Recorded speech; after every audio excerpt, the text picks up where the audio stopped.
You're good to go. All right, thank you. Good evening, everyone. It is now 7:01 on Tuesday, December 14th, and I now call to order the 2085th regular meeting of the City of College Place City Council. Lisa, will you please take roll call? Yes, ma'am. Councilmember Bobbitt. Present. Councilmember Cleveland. Present. Councilmember Peterson. Present. Councilmember Nyhagen. Present. Councilmember Selby. Present. Councilmember Sherman. Present. Councilmember Boyle has requested to be excused. We also have, of course, Mayor Hernandez, City Attorney Ree Colwell, City Administrator Mike Rosatello, Finance Director Brian Carlton, Deputy Finance Director Desiree Schmick, Public Works Director Robert McAndrews, Community Development Director John Rickard, HR Manager Sean Doring, and myself, City Clerk Lisa Neisel. You do have a quorum. We're good to go. Fabulous, thank you so much. Will you all please now join me in the Pledge of Allegiance?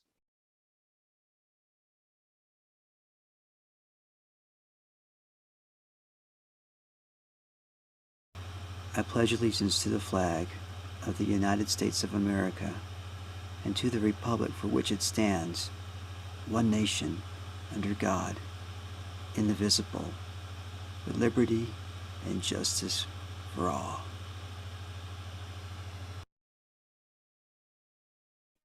Thank you. It's now time for public comment. Did anyone submit a comment, or would anybody in attendance like to speak? I have a comment. Yes, sir. Okay. We didn't do item 101 on the agenda. And I'm going to have to ask that we move agenda item 3.01 to the regular agenda on the consent agenda. Thank you.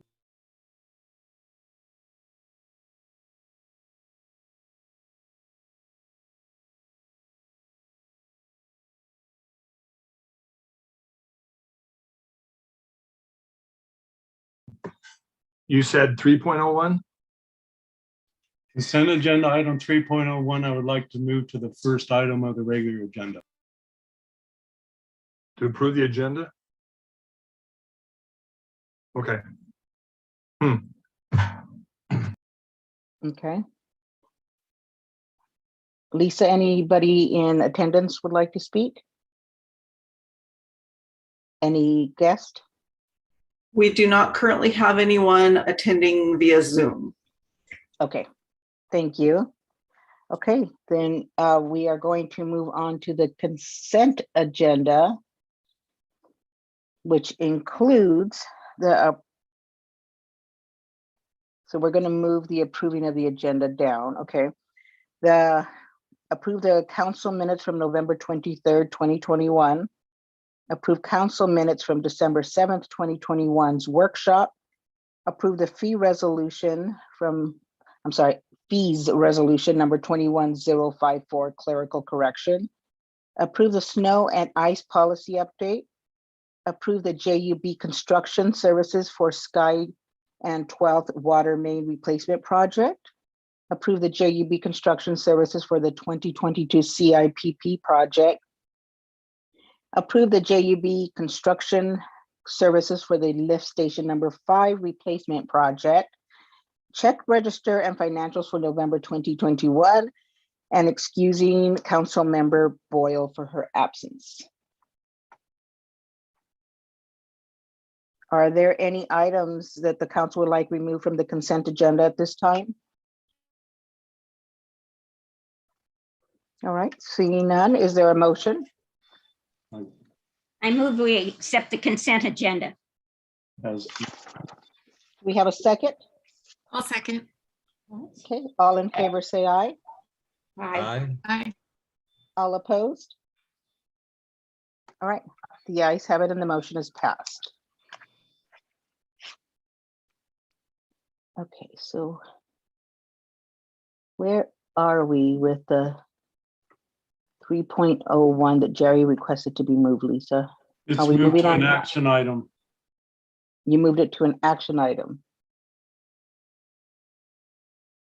Is that Yes, okay? so it's moved now to 6.01. Okay. Okay. So then we're going to move on to presentations. And we would like to take a moment to honor outgoing Councilmember Nia Hagan and thank her for her 27 wonderful years as City Council member of the City of College Place. Marge, we truly thank you. I know you know how we feel about your service and about everything you've contributed, but I hope you also know that you are well loved by this council, both on a personal basis as well as a professional in the City Council. You have done so much for this community.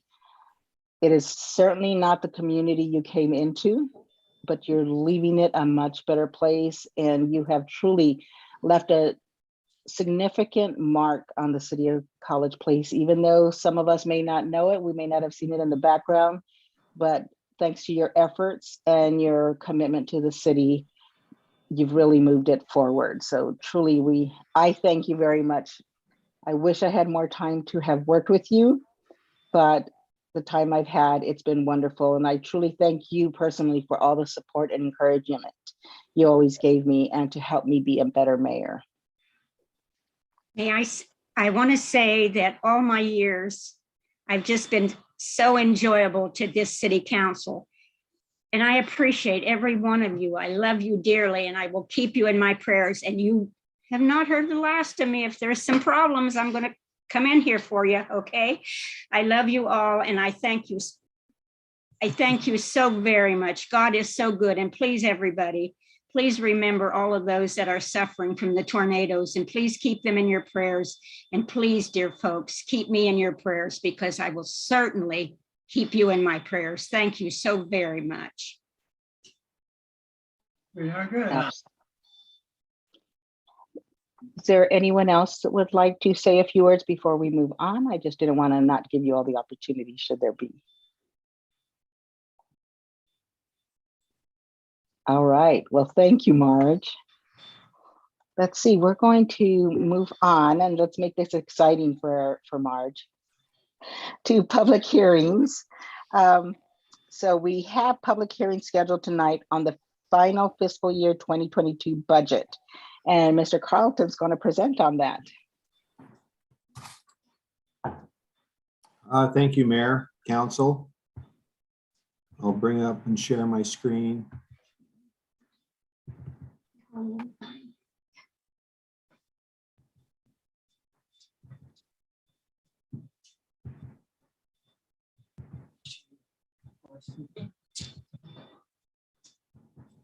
So this is the fourth presentation on the budget that we've given, and this is the final public hearing. And hopefully we'll adopt the budget in the actions part of the council meeting. Since the last presentation, which was at workshop last week, there has been no changes to what was presented. So the budget is as it was last week.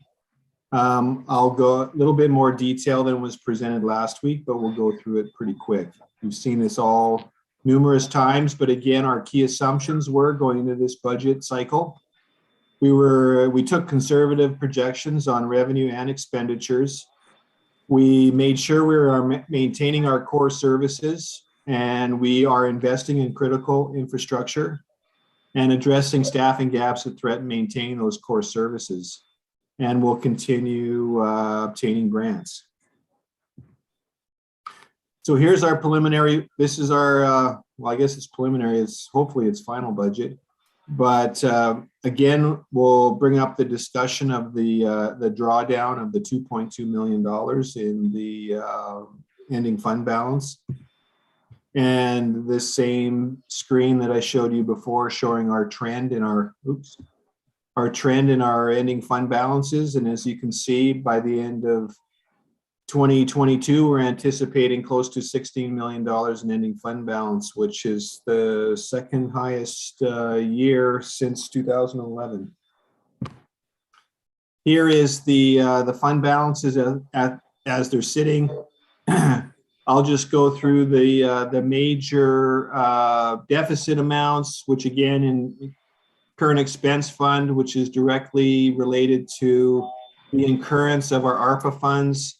As you recall, we're to receive $2.6 million in ARPA funds, and 1.3 million of that was received this year, although we've only spent approximately $70,000. So that money carries forward into the beginning fund balance, and that spending will occur, at least a large percentage of it will occur in 2022, resulting in that deficit of $1.3 million.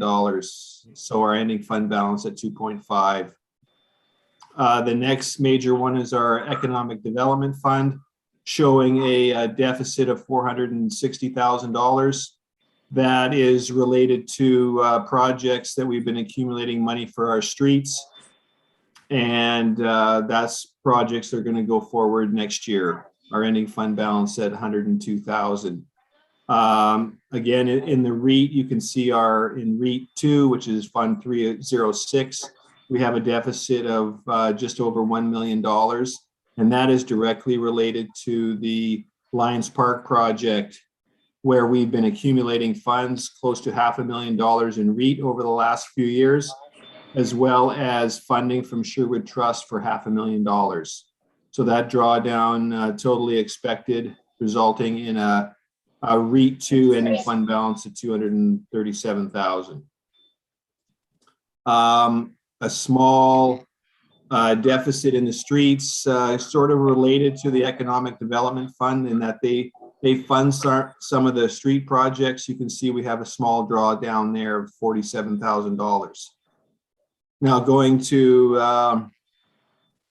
the stormwater utility, you can see we have a drawdown there of $105,000 related to projects that we have going next year that have money that we have to match as far as our funding sources goes.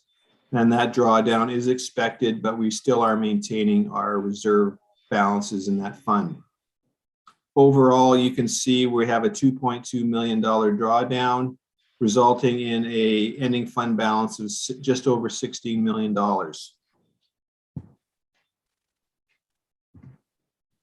Here's our reserve calculations.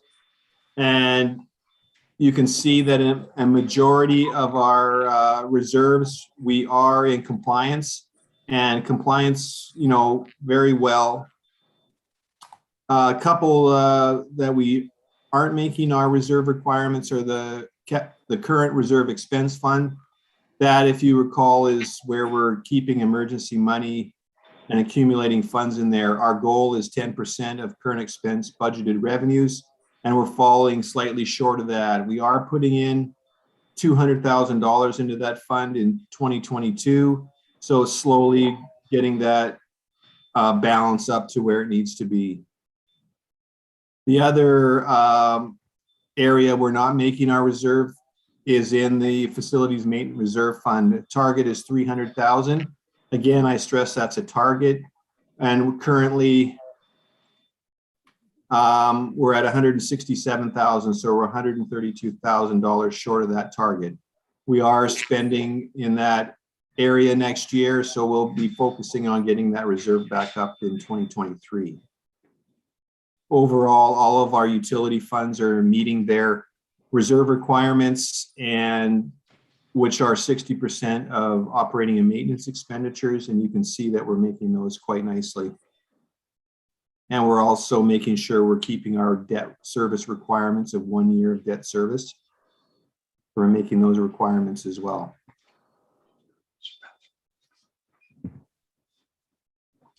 I won't go through all the line items in detail, but here's our key drivers for our estimated revenues for 2022. Again, that was stressed in the opening slide, as we were tending to be conservative on our estimates and not overflating them too much. So So you can see down there, not anything major. Majority of our revenue is in property tax, sales tax, B&O tax, as well as our utility revenues, which account for a large majority of our total money. In partway down, you can see in Fund 001, our ARPA revenues. There's the $2.6 million that will be received, 1.3 this year and the other half in 2022. So overall, we're projecting a $232,000 increase in revenues next year.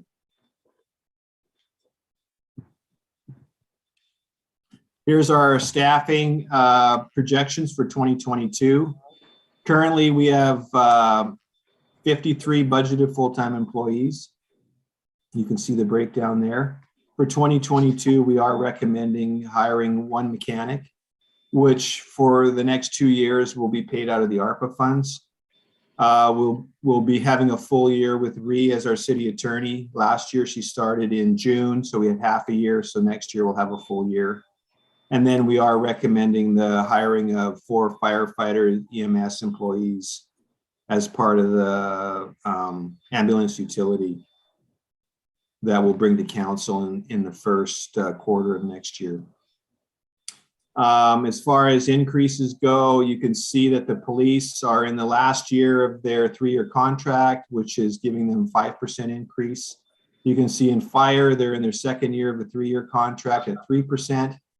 I have not updated the public employees number, but I show still in negotiations. If that's changed, Sean can pipe in on that. Our Still in negotiations. Thank you, Sean. The non-union exempt employees at 3%, and the non-exempt as well at 3%, with exception of sergeants at 5% per contract. You can see our health insurance increases are quite modest next year, with 1.8% increase in health and no increases in vision, dental, life, and the employee assistance program. Other employees, that was in the police, sorry. The other employees, a 5.8% increase in health, 2% in dental, and no increase in vision and standard life, as well as the employee assistance program. Here's our capital facilities plan for next year. We're recommending, well, this actually, you've approved the capital facility plan in the last council meeting. Just showing it here, that's included in the budget as well for next year, is just under $15 million in capital expenditures. The major ones here are we've got $300,000 in the city council chambers. That's being paid by the ARPA funds. You can see the various projects down there. Fire department at $174,900. Some needed repairs in the dorm rooms, a heat pump, some furniture, as well as money required for the regional fire training tower contribution. Police department, a modest spending next year at $38,000. The big project in the parks, of course, is Lions Park, with multiple funding sources there, you can see. And then down to stormwater at just shy of $680,000, which the decant facility is the major project there at $500,000, which is funded partly by ecology and part of our stormwater utility, which is, if you recall, back on stormwater, we did have a deficit in the fund next year, and that's because monies are going to be used to fund these projects. You can see in there the streets total is $2.775 million. Quite a few projects going there, and you can see the detail. Wastewater, we're starting our wastewater treatment plant improvement phase 1 next year at $2 million. Sewer lining $300,000, and the lift station number 5 replacement at $465,000. And then in water, you can see we have our well number 2 relocation at $2.85 million. That's already has existing funding in place with Department of Health. And then the other projects as they go down for a total in water of $4.927 million. The grand total, again, just shy of $15 million planned for next year. The IT budget, we're in pretty good shape on IT as far as our replacements of computers. We've done a good job over the last few years replacing them as need be, but still there's ongoing expenditures, especially with software. The total budget for the city for IT next year is $350,506.66 to be exact. So you can see there is some hardware replacements required, some servers. There's a copier replacement for City Hall, and then some of our software replacement. You can see it as it goes down the line. A large majority of that is software. Soon. And then you can see community development again, more software, very little expenditure in the hardware next year. Except when we get to police department, we have our ongoing lease payments for the body cams and tasers for next year, and then additional security camera at one of the parks for $9,000. And then public works, we got some backflow testing software that's desperately needed at $10,000, and the iWork replacement for the asset management for $10,500.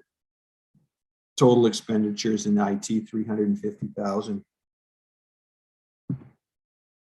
Here's the equipment repair and replacement budget for 2022. Total expenditures expected of just over $2.6 million. And you can see the breakdown by department. Large portion going to the fire department next year for needed equipment. You can see in the City Hall generator for administration, and replace one vehicle for $250,000. The big expenditures are in vehicle replacements in fire, an ambulance replacement that's desperately needed at $250,000, and the fire truck replacement at $700,000. That will be funded by ARPA. You can see some smaller expenditures in the police. We continue with our 6-year leases for the police vehicles, and that 157 is the total lease payments due next year. You can see a parked vehicle for $45,000. We have a stormwater. We have our new Vector truck at $530,000, and a couple of vehicle replacements in the streets totaling $370,000. And finally, we have our equipment portion of our Jacobs contracts. That's with the wastewater treatment plant, and that's $117,000. So in total, anticipated to just under $2.7 million in equipment repair and replacement for 2022. I think I missed a sheet. Oh, that's it. Here's our proposed utility rate increases for next year. We have under the water utility, you can see the overall increases recommended at 4%. Taking the rate from 42.86 up to 44.46, and that is for a single family residence.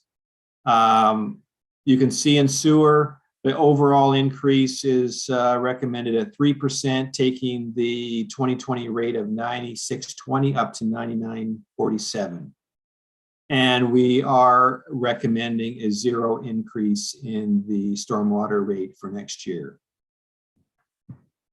We feel they have adequate reserves, and we can take that. No increase and still maintain our reserve requirements. A sheet that I showed you the last presentation last year was our leverage position, showing where we're at as far as our liabilities compared to our cash balances. And you can see the trend there from 16 to 2020. I can't give you the numbers for 2020 yet, 2021 and 2022, because we don't forecast our cash balances. So for actual numbers through 2020, we had a 1.21 ratio, which anywhere between 1 to 1.5 is a excellent ratio. So we're in good shape, and it's slightly improved over the last couple of years. So that is it. That's the budget for 2022. In the action items, we'll bring this up to you for adoption. But is there any questions? All right. We've heard this a number of times. So at this point, are there any final questions or comments or requests for clarifications? All right, Brian, I do not see any. So at this time, I will open the public hearing. Clerk, did anyone submit a comment in advance? No one submitted a comment in advance. Okay. Is there anyone in virtual attendance that would like to speak? Please raise your hand now, or you can use *9 to raise your hand if you're connected by phone. And we do not have anyone in attendance virtually. Okay. Is there any additional discussion? Ms. Nyhagen? You're on mute. This council member Bobbitt that raised my hand. Okay, Councilmember Bobbitt. I'd like to make a motion to close the public hearing. Great. Is there a second?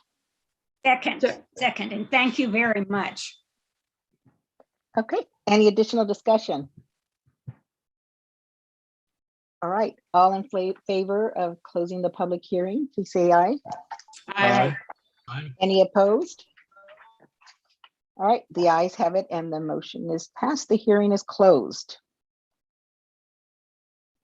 All right, so now we're going to move on to item number 6, Lisa, or did I skip something? Yep, item number 6. Okay, so we're going to go to 6.1, which is, well, action items, and Mr.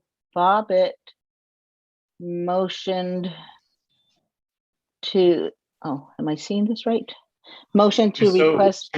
technically, we haven't approved the agenda yet tonight. Correct. So you asked for us to move the approving of the agenda to the action items. So do we have a, Yes, do we have a because motion? once again, we forgot our moment of silence. That's on the agenda as item number, what, 1.01? It's not on the agenda. It's an option item. Well, that's an agenda And item it's 1. right. So it's an option item. But Mr. Bobbitt would like to have a moment of silence and reflection. So I am happy to honor that. So Well, I also think that we need to move that back into our regular agenda. There was a workshop in 2018, I think was the latest thing.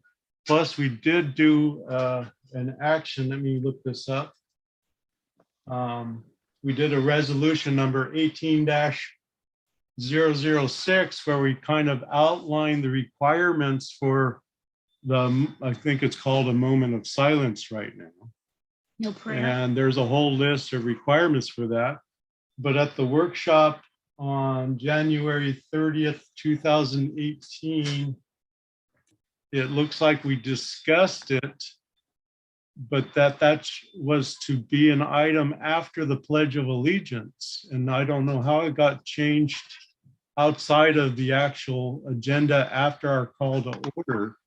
I would like to see that put back in that position after the Pledge of Allegiance. But for tonight, we kind of moved ahead and through our existing proposed agenda that we haven't approved yet, but sure. I Well, would we like to make a motion that we restore that moment of silence back to its original position after the Pledge of Allegiance. okay.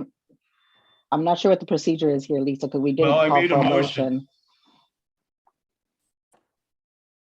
You made a Well, motion, so there's a motion on the floor Floor, right? for a second, or it dies.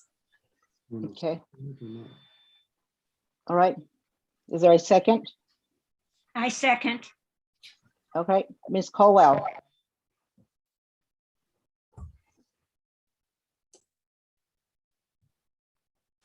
Sorry, I'm finding my mute. I'm not saying this as your attorney. I'm saying this as a member of the public. And it makes me feel uncomfortable when we have a moment of silence during the meeting. I am not a religious person and it makes me feel uncomfortable. I know what the purpose is. So that's just my 2 cents. I don't know if it's appropriate for a member of the public to This make is that. something that has been part of this city council for many years. Chair, Definitely I was understand part that, of the Jerry. city council.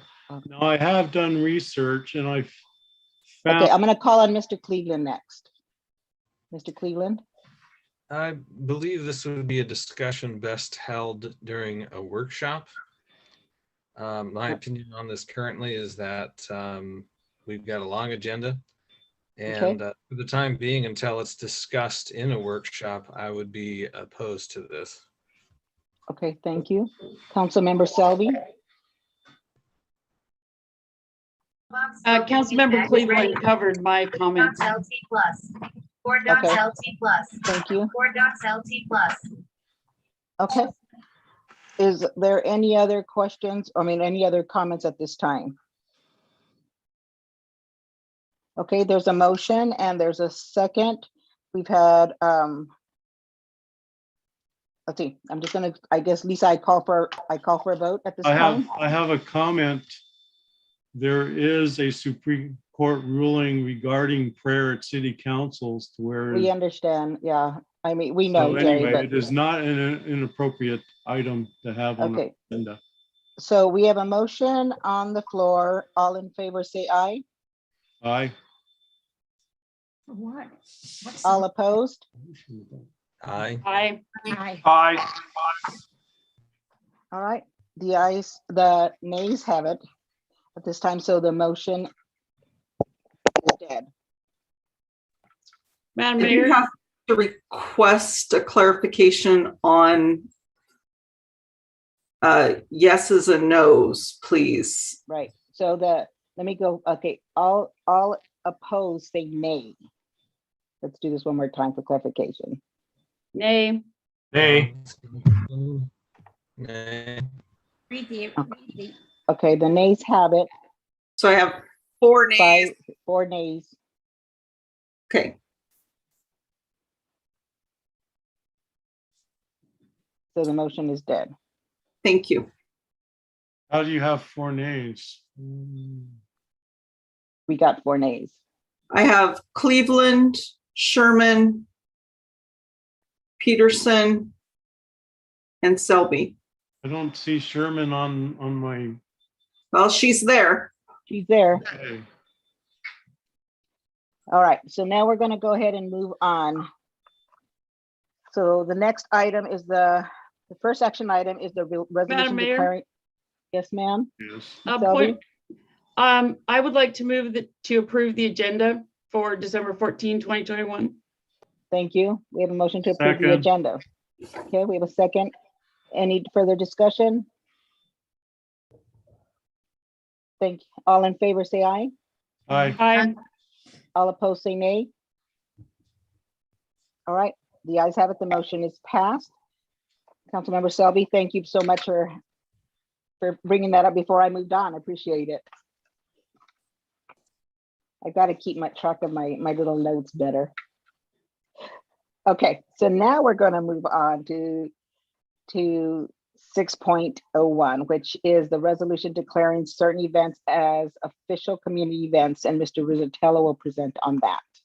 Okay, thank you. So we go through this process every year, but what the Municipal Research Services Council advises municipal bodies in the state of Washington to do is when they may play any part in a community event, whether it be having police provide services or providing a fiscal contribution or anything of the like, that there be an official resolution adopted that essentially outlines what we believe the events are in which we would be contributing. So as such, this follows standard format from past years. Some of it is a little bit of a shot in the dark because we still are emerging from COVID. And as you all know, various conditions keep changing. So try outlining things best we can. But things having to do with the 75th anniversary, since we're getting out of it and some of the regulations are relaxing. Also Earth Day, Garrison Creek Cleanup. This is an event where we collaborate with the Lions Club. They actually clean up Garrison Creek through the community. Fishing Derby, that's another collaboration with the College Place Lions Club. Neighborhood engagement and outreach events. This is vague right now because we actually have a Whitman Fellow. So what that is that's an intern that's actually paid for with a grant from Whitman College. And he is working with various partners in the community to develop some neighborhood engagement block parties in certain areas of the community, likely in the springtime, so March and April, and we're doing that in concert with the Walla Walla University Center for Humanitarian Engagement. Block party is on the list as well, and there's an active discussion with Center for Humanitarian Engagement about bringing that back. The farmers market, which is held weekly in the summer. Movies at the park, which we've had about 3 to 4 times a year, depending on weather and other conditions. Freedom Festival, which is around the 4th of July. The Arbor Day event, that's key. We have that with the Davis School children. That's the outreach event, plus it keeps up on our Tree City certification. And then there's also events over time have changed the name some. So Trunk or Treat, we basically renamed that Autumn on the Avenue. So the event is in there. Walla Walla Valley Veterans Day Parade, we participate and work with City of Walla Walla to have a joint event for that.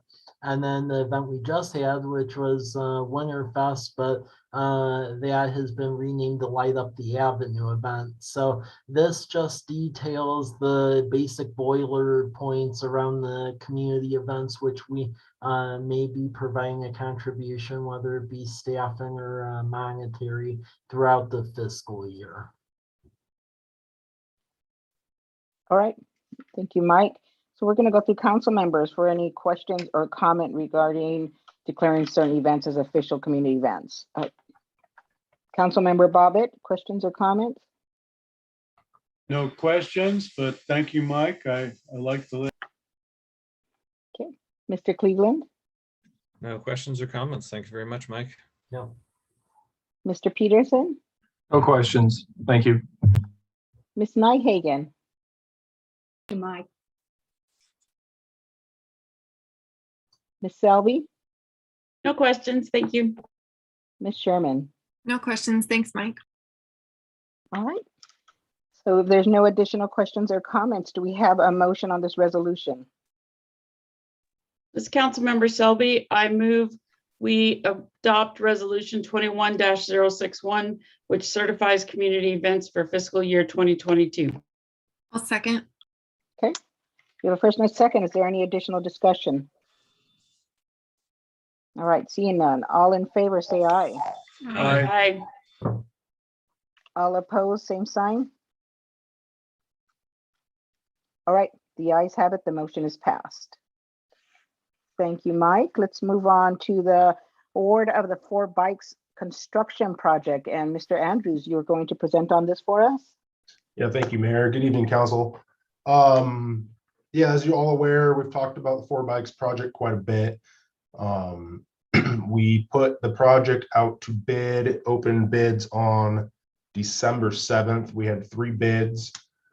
They ranged from $532,818.22 to $687,225. The parent low bidder was Colbert Construction. So yeah, I mean, we've talked about this, but TIB, Transportation Improvement Board, is funding a bulk of this, and we have to have that project essentially completed and the money spent by the end of March. So Colbert's bid came in awfully close to engineer's estimate. I think it was about $10,000 or $4,000 higher than the engineer's estimate. So yeah, I guess I would recommend that we award this bid. Does anybody have any questions? Go ahead. Mr. Rizzatello? Yeah, and I just want to add to the nature of this project, just because bidding a construction project in the winter may seem a little bit odd. So part of the condition of the Transportation Improvement Board Complete Street Grant is that the majority of basically all their money be spent by the end of the contract term, which is actually the end of March of 2022. So in order to keep the money, we need to essentially spend it down by that time. That's especially critical because I just received notification that we're actually going to get another complete street grant to basically put in pedestrian street lamps and a rapid flashing beacon on Rose Street. So between Ash and Cary Court, carrying on the pedestrian lighting treatment down Rose Street.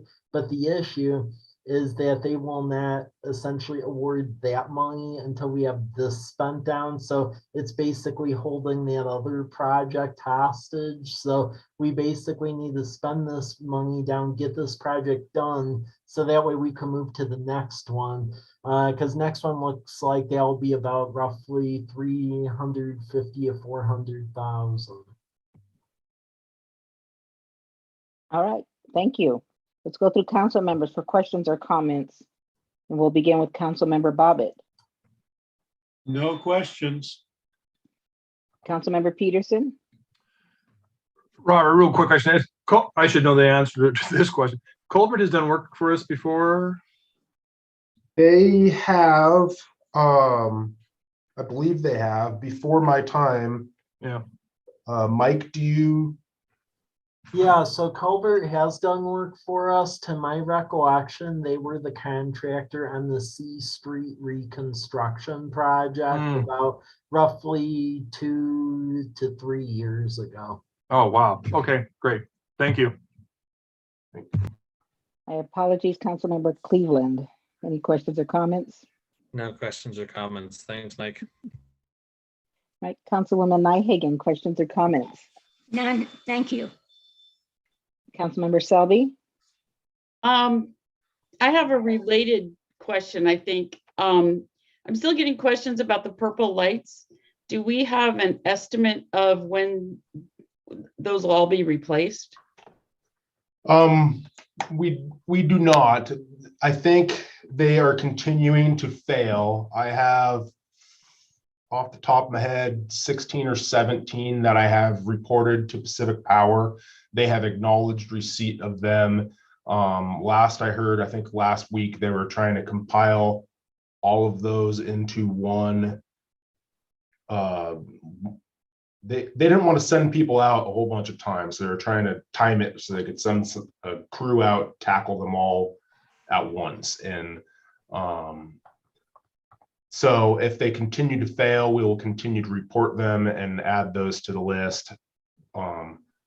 The lighting that's going in with 4 bikes is completely new lighting, and will be similar lighting to what's on College Avenue.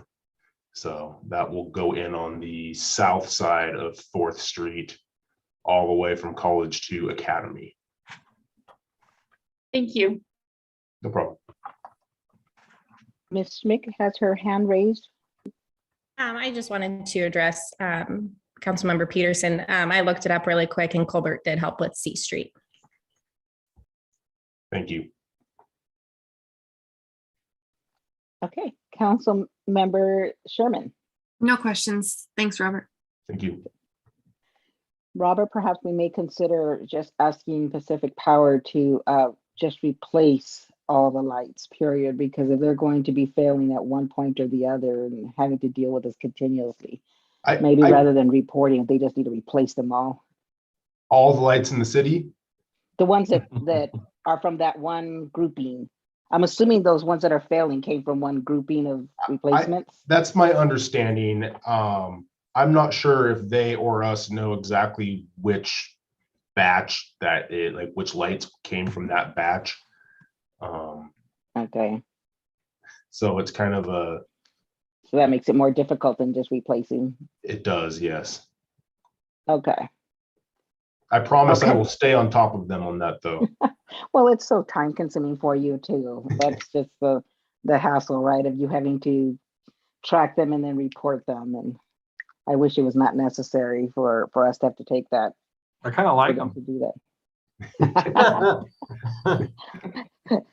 It kind of light. does give, like I tell you, gives Is it- a bowling alley dark, Well, light it's- kind of look. It's a Christmas season. There you go. Okay, Maybe is we there a can bit? have one installed in front of your house, Lauren. There you go. All right. Are there any other additional questions or comments? Okay, is there a motion regarding Motion the, to award the Four Bikes project to Colbert Construction Inc. for the amount of $532,818.22. great, is there a second? Second Peterson? All right, we have a first and a second. Any additional discussion? All right, let's vote. All in favor, say aye. Aye.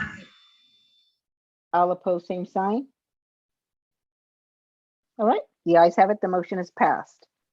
Thank you, Mr. McAndrews. Appreciate that. Okay, the next item is Hayden Homes LLC quick claim deed to the city of College Place, and Mr. Rickard will be presenting on that. Good evening, council. So this should be pretty quick. One of the last parts of the Hayden Homes development out there off of Whitman was completion of the Stormwater Pond off of Dones Road. Thank you, Lisa, for pulling that up. It's roughly just under an acre in size.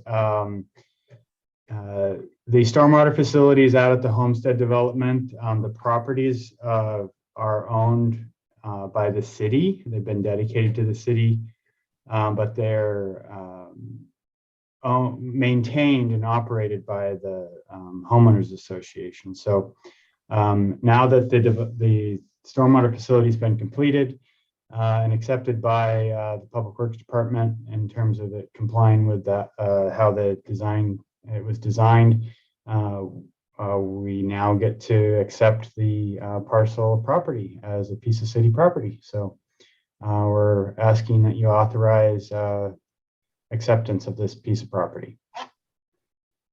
All right, thank you. Let's go for questions or comments. Councilmember Bobbitt.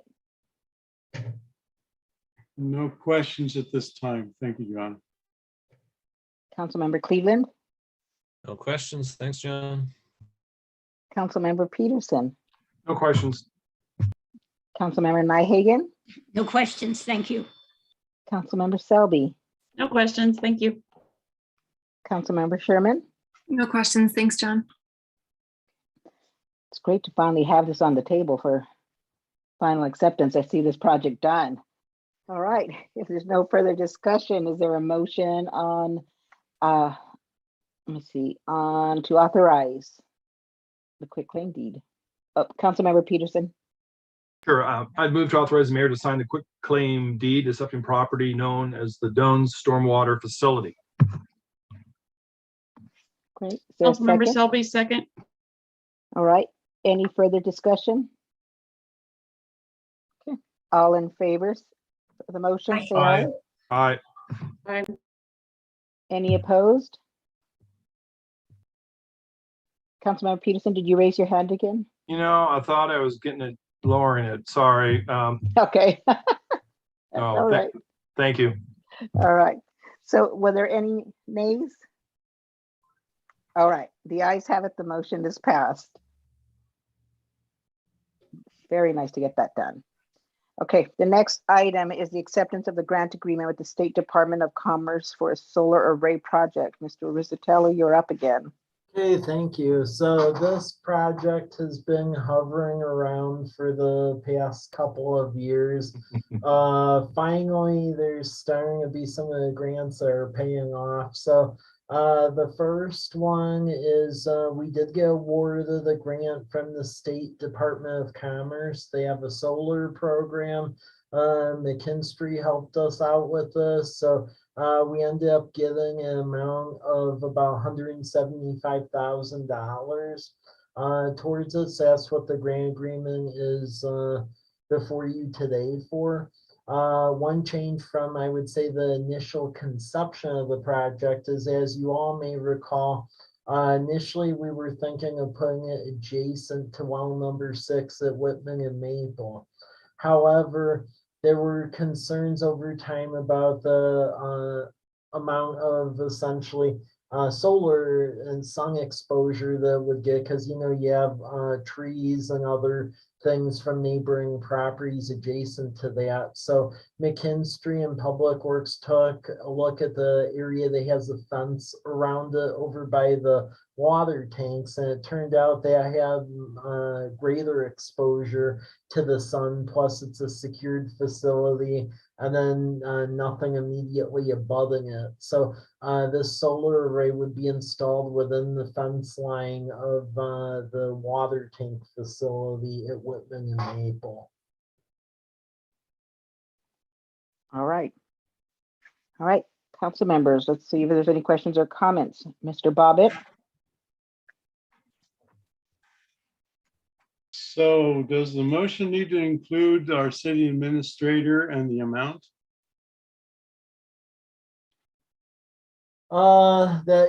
That would probably be advisable, just to authorize me to sign it in essence. I think the resolution says 75,000. 175,000, and then the resolution does have the resolution presented before you, when you read section 1, it does say 175,000, and then it authorizes me to sign the actual resolution. Yeah, I was just wondering if that verbiage needed to be in the motion. Yeah. It would likely be advisable. Yeah. It's not required in the motion. The motion adopts the resolution, which has all the language in it. Yeah. So there's no need to add the additional language to the motion. It just makes it clear on the minutes. Yeah. Okay, Mr. Cleveland.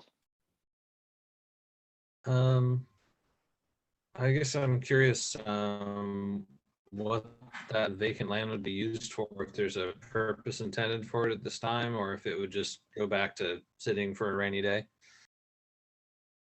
Well, for the remainder of the land adjacent to the well site, that well is going to require quite a bit of it, to be frank. And then honestly, because you're adjacent to Thompson Creek over there, when you design a well house facility like that, there does have to be an emergency like discharge, in case, like for instance, like the motor kept pumping or something. So basically there ends up having to be a pipe that goes essentially from that well facility over to the discharge with the storm lines over on Whitman Drive.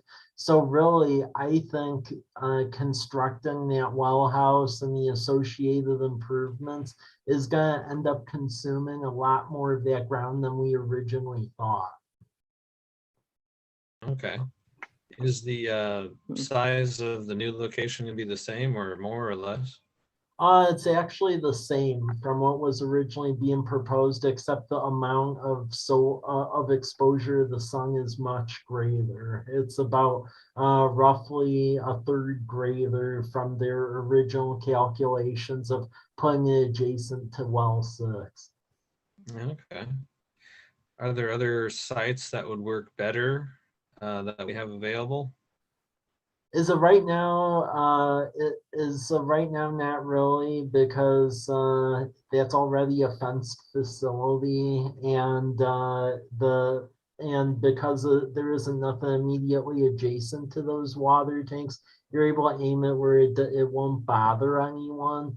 I would say eventually in the future, another site that may be good for consideration would be out at the wastewater treatment plant with the amount of property we have out there. However, at this time, I would say that's very premature because a lot of that land is going to be taken up by the improvements and stuff we're going to have to do as part of that state mandated project coming up over the next 2 years. So I wouldn't even engage on that until we actually know what the final improvements are at the wastewater treatment plant, because worst thing we could do is build something and then have to remove it a couple of years out after those improvements. So I would say for the needed information we have, this is the safest harbor area to construct it. Okay, thank you. Okay, Mr. Peterson. Yeah, Mike, and maybe this is for the engineers too and whatnot. These arrays probably would not generate enough amperage to run water pumps in the event of a failure of a generator. Is that correct? As far as pumps on the actual well, no. And the bigger concern too is that typically when you hook up solar systems to infrastructure equipment, it's something that maintains a fairly consistent load, and depending upon the demand on our system, wells can either be used a lot or not much. So you have a revving up and down of the motor. Whereas with this adjacent to water tanks, since you're always maintaining a level of water in those water tanks, that does provide a consistent load. So that is going to help offset the amount of energy we use, essentially keeping those water tanks operational, because it's more of a consistent load relative to the wells. Yeah, okay. Thanks, Mike. Ms. Nyhagen. Thank you. No questions, thank you. Ms. Selby. No questions, thank you. Ms. Sherman. No questions, thank you. All right, if there's no further questions or comments, do we have a motion about the I'd like to make a resolution? motion to adopt resolution number 21-062, which accepts grant from the State Department of Commerce Solar Program in the amount of $175,000 and authorize our city administrator to sign the contract. Thank you. All right, is there a second? Second, Ms. Nyhagen. All right, any further discussion? All right, let's vote. All in favor, say aye. Aye. All opposed, same sign. All right, the vote's unanimous. The ayes have it and the motion is passed. Next is the support of grant application to Transalta for solar array project. Okay, thank you. So this will be the companion piece to the grant agreement that you all authorized me to sign.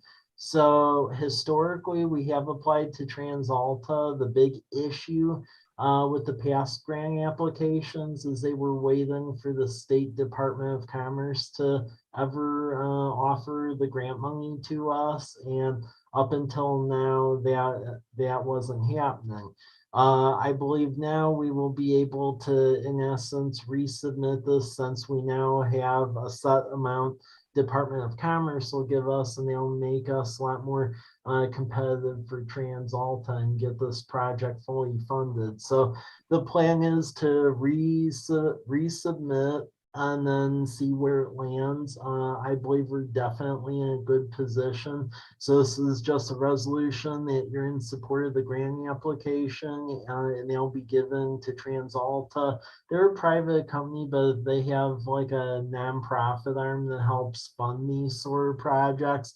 And hopefully we'll be able to get the companion piece of money to make this project a reality. I would say they aren't the only game in town. I am also in talks with Pacific Power, because as you all may recall, about 2 years ago, they have that Blue Sky program we petitioned to be in, and they gave us a partial grant, but it wasn't a full grant. But I kept up on the reporting requirements, and because of COVID, a number of projects fell by the wayside. So I am having ongoing discussions with them about maybe recovery of additional grant amounts from other projects from other places that never moved through. So this is one of many ways to try to work toward funding this project. All right, thank you, Mike. Let's go through council members. Mr. Bobbitt, questions or comments? I appreciate all the work and effort you put into this, Mike. Thanks. Mr. Cleveland? Thank you for your tireless search for free money. Ms. Nyhagen? No questions. Thank you, Mike. Yeah. Mr. Peterson, my apologies. No questions. Ms. Selby? No questions. Thank you.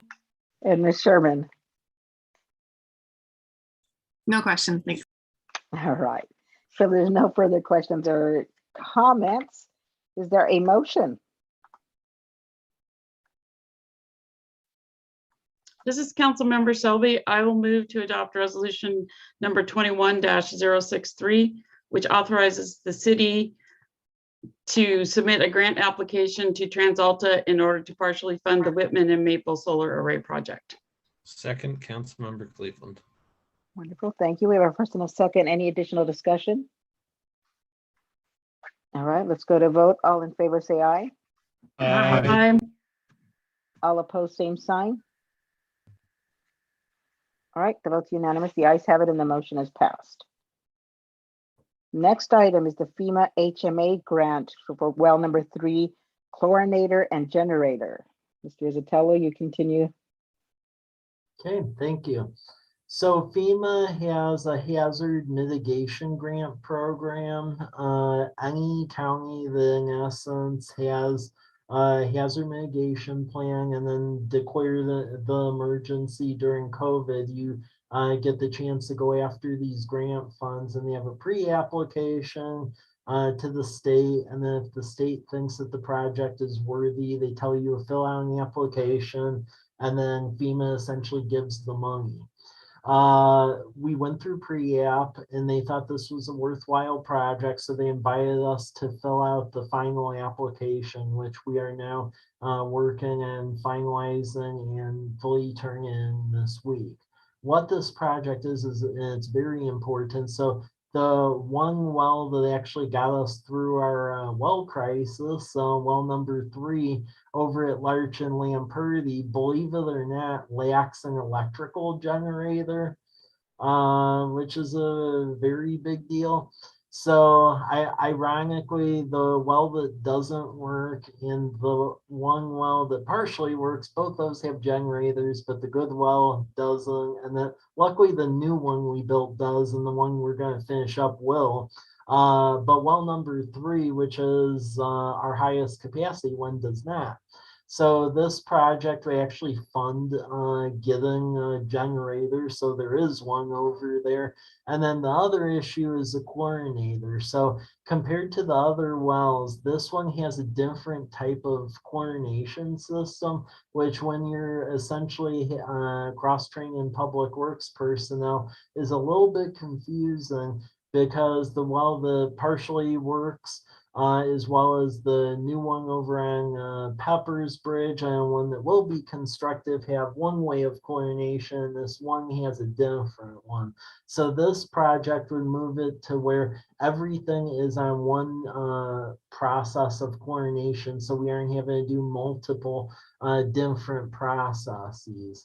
So if FEMA approves this, which I believe they will because we passed through the pre-app, in essence, FEMA pays for 75% of it.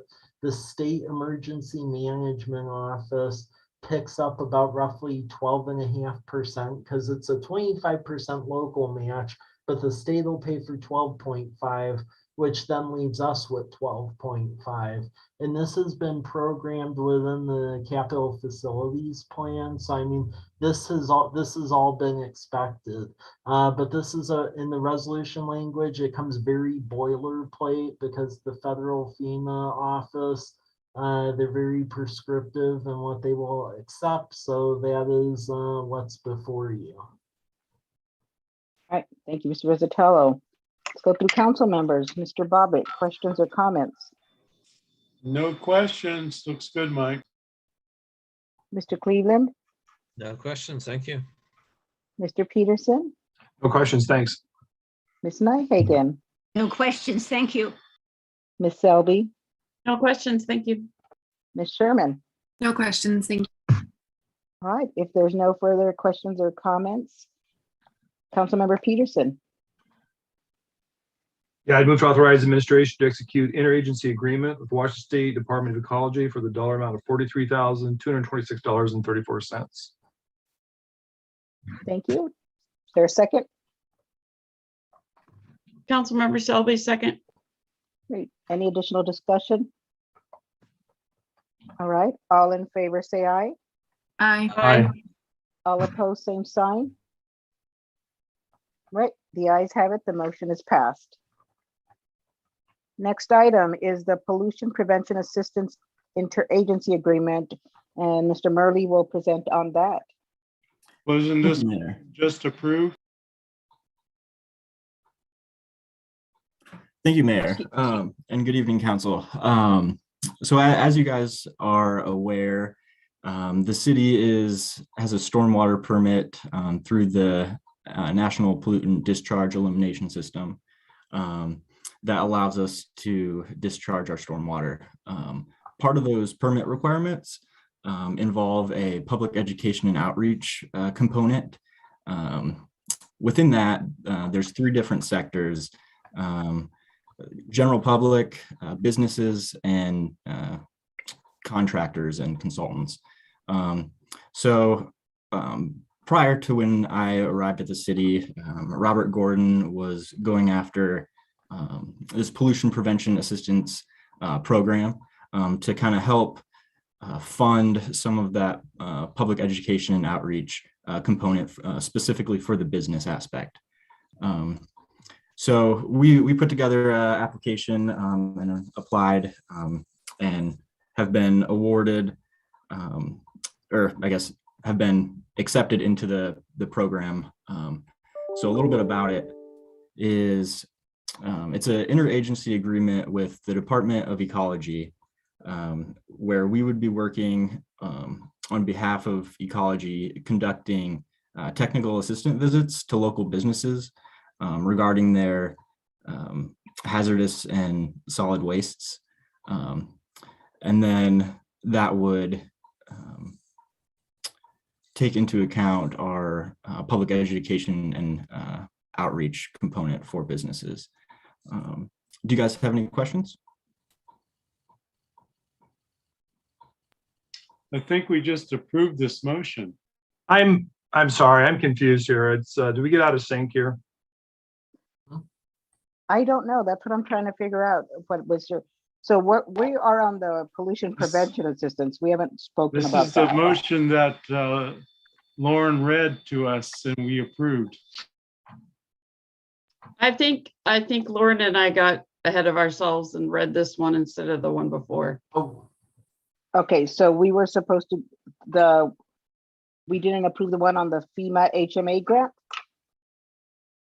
It definitely said Department of Ecology. oh. I just wasn't awake enough to notice. Sorry.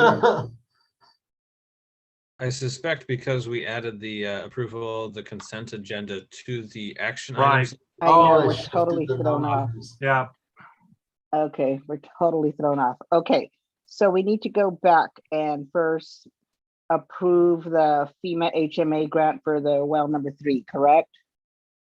That's where we're at. Yeah. Okay. And who made the motion? Councilmember Peterson, you want to read that again? I'm sorry. I am. Which number is this one? We are on 6.07. But if you're looking at your packet, it's 6.06. Oh, gosh, yes. It like shifted a number. Yep, if you're looking at your packet, I'm looking at the screen. So the my pack- apologies. I'm sorry. So the packet was updated. So you want me now to approve 6.06 supported grant application to the Transalta solar array? No. No. I Next just one. want a motion to It's adopt the resolution number FEMA HMA grant. 064. Okay, let me see if I can do this. Motion to adopt resolution number 21064, which authorizes the city to submit the well number 3 chlorinator generator project Yep, to FEMA, that's State of correct. Washington, yep. HMA grant program for consideration. Perfect. And then we had a second. Ms. Second. Selby.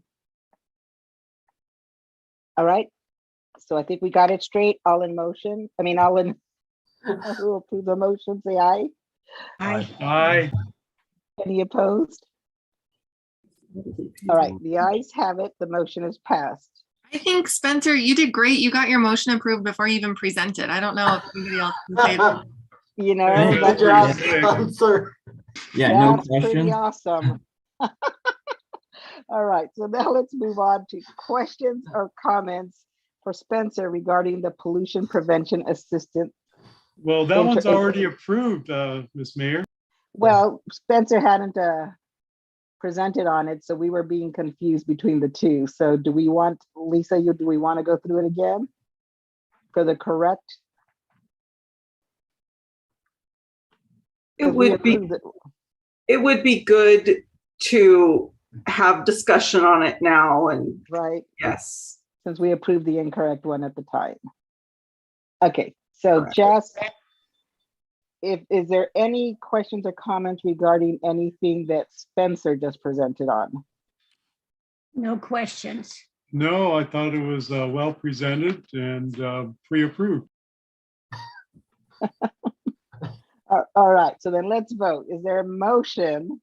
Let's redo the motion though, because I want to make sure we're clear on this. Is there a motion to approve as Spencer presented?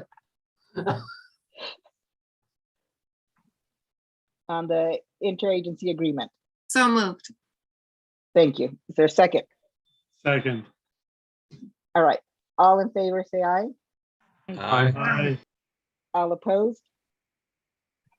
All right, the ayes have it. The motion is passed. Whew, let's get back on track here.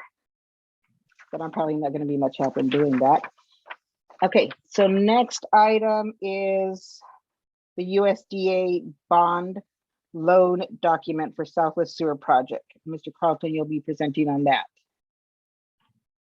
Can I just add real quickly that if anybody is looking at the agenda on their own screens, if you just hit the refresh button, it will refresh and then you will be looking at the updated item numbers. Thank you. Thank you, Mayor. So we're looking at the USDA bond loan documents, just to be sure we're on the same docket. Last month, Council, you approved the grant receipt from the USDA. This is part of the funding package for the Southwest Sewer Project. As part of that funding package, we have grant from the USDA for $3.326 million. We have money required to be drawn from the wastewater utility for $516,000. We have Department of Ecology loan and grant amount totaling $2.623 million, and the Port of Onine grant for $400,000. Also included in that is a portion of the amount from USDA, which was loan, which is $2.838 million. That's a total funding package of just over $9.7 million. We are required by USDA to have an ordinance approved by council authorizing us to sign the documents for the loan portion of their money of $2.838 million. And that is a 40-year loan at 1.125%. We tried to reduce the amount of the term of the loan to maybe 20 to 30 years. But in order to get the full amount of grant of $3.326 million, we had to accept the 40-year term. That will result in approximately $80,000 payments per year. So this ordinance is authorizing us to sign those loan documents, which will close on the 6th of January. All right, thank you, Brian. Let's go through council members. Mr. Bobbitt, No questions. Thanks, Brian. Mr. Cleveland, No questions. Mr. Peterson, No questions, thank you. Ms. Nyhagen, No questions, thank you. Ms. Sherman, No questions, thanks. Ms. Selby. Regarding the 40 years, that does concern me a little bit. Is it, are we allowed to prepay like you can with a car loan, or are we just stuck with 40 Yes. years? Yes, you could pay without penalty. Thank you. Okay, that was going to be my question too. All right, any further questions or comments? All right, seeing none, let's vote. All in favor, actually, is there a motion?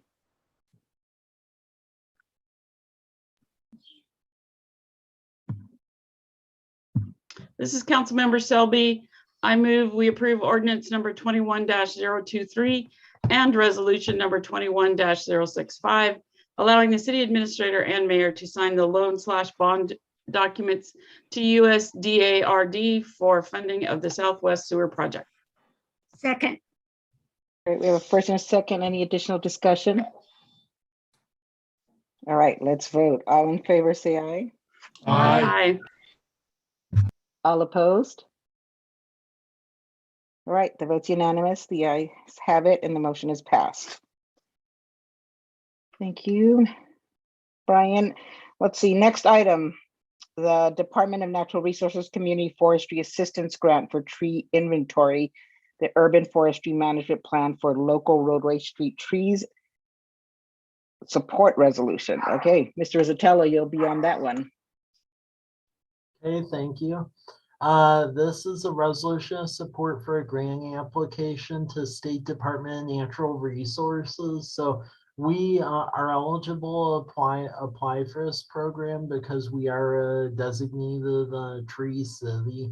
Now we do have a partial plan in that we do have an urban forestry plan for our tree canopy at our at the 4 parks, and then federally classified arterial roadways. So street trees that like are along College, Larch, 12th, 4th, Whitman, ones like that, and accompanying GIS inventory. So we have maps of where these trees are along the federal roads. The issue is that the earlier grant we received only covered that. It did not cover street trees along local roads. So like for instance, like Birch, 8th, 3rd, 2nd, streets up at Highland Park, stuff over like Harvest Drive, Colonial Drive, Sunset Villa, left those areas out. And then also areas in like the private HOAs that have streets, and then the university campus. And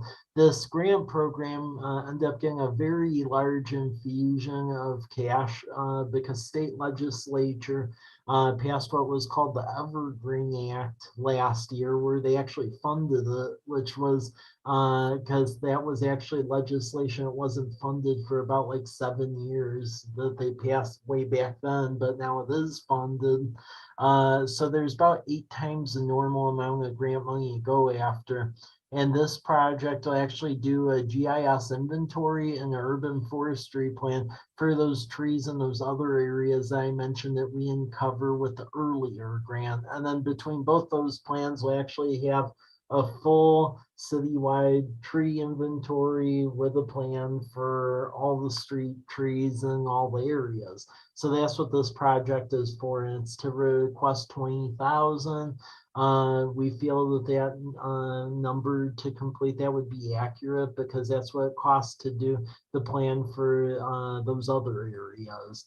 And then we'll finally have a completed project. And this grant is going to be due right after the holidays. So I'm going to try to get that done before the holiday break.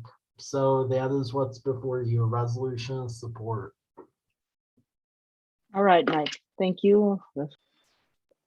Council members for questions or comments. Mr. Bobbitt.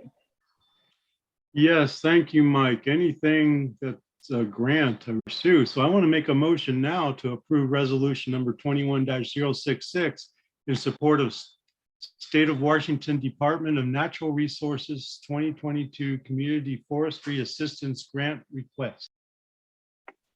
All right, I'm going to go through the rest of the council members in case there's questions or comments. Mr. Cleveland. No questions or comments, but I think we need a second before we can proceed, right? Before we can continue on with questions, or is that not correct? I don't know. There's a motion. Is there a second? And then we wait until there's a second or it dies. Is that correct? Well, I'll second. This is tricky. This is tricky. I'll Okay. second. Okay, so we're gonna have first and second. Okay, now we go for questions. Goodness, Jerry, you just have thrown us all off this today. Okay, Mr. Peterson. No questions. Thank you. Ms. Nyhagen.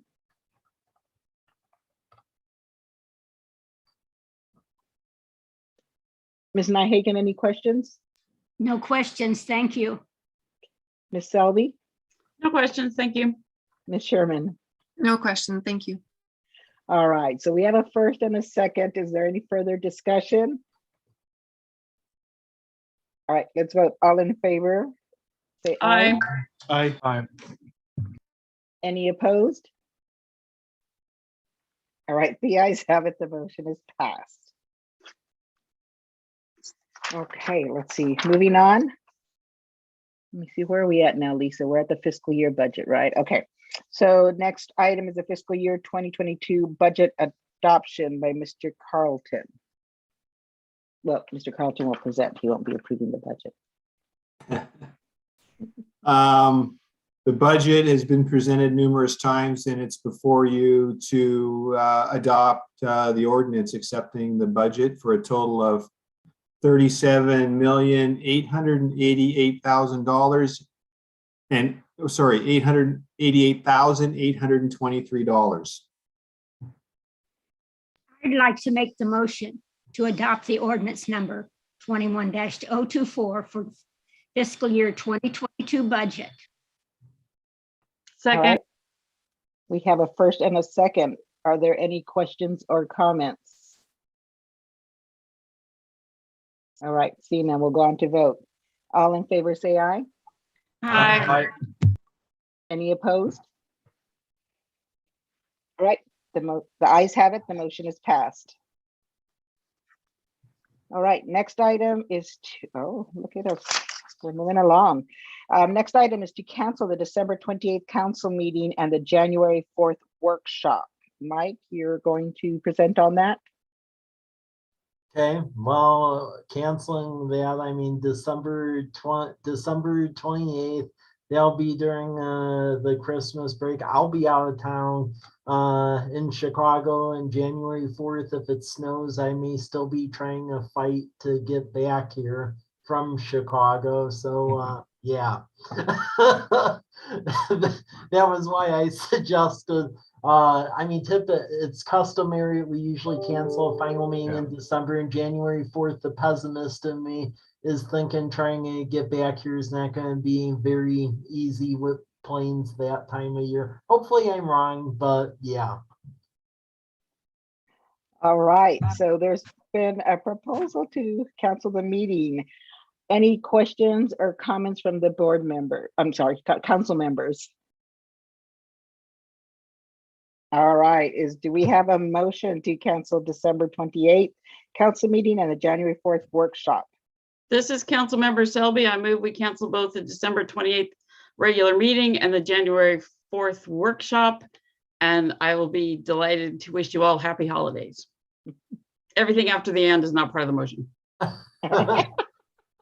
All right, is there a second? Second, Peterson. All right, thank you. Any additional discussion? All right, let's vote. All in favor, say aye. Aye. Any opposed? All right, the ayes have it. The motion is passed. Let's see, we have no administrative reports tonight, and there are informational reports in your packet for your review, so please take a look at that. We have no executive session. And we're down to closing items. Is there any other business for good of the order? Mayor, Yes, ma'am. Councilwoman Nyhagen, before we close, I would like very much to say a prayer for us before the new year. Okay. How about we do that after we close? And we Thank can you. stay on. Thank We can stay on. Okay. Mayor, Councilmember. I have a comment too before we close. Okay, go ahead. Since we voted to cancel the last meeting, this is my last meeting as a city council member, and I just want to thank all the council members, all the city staff, our mayor. It's been a wonderful time, and I sure have appreciated it. Thank you very much. Thank you, and we want to thank you very much for your service. And we appreciate all your dedication, everything you've done for the city. It's truly been appreciated. Thank you. All right. Do we have a motion to adjourn? So move. Is there a second? Second, Councilmember Cleveland. All right. If there's no objection, the meeting is adjourned at, let's see, 8:27 p.m. Happy holidays, everyone. Happy holidays.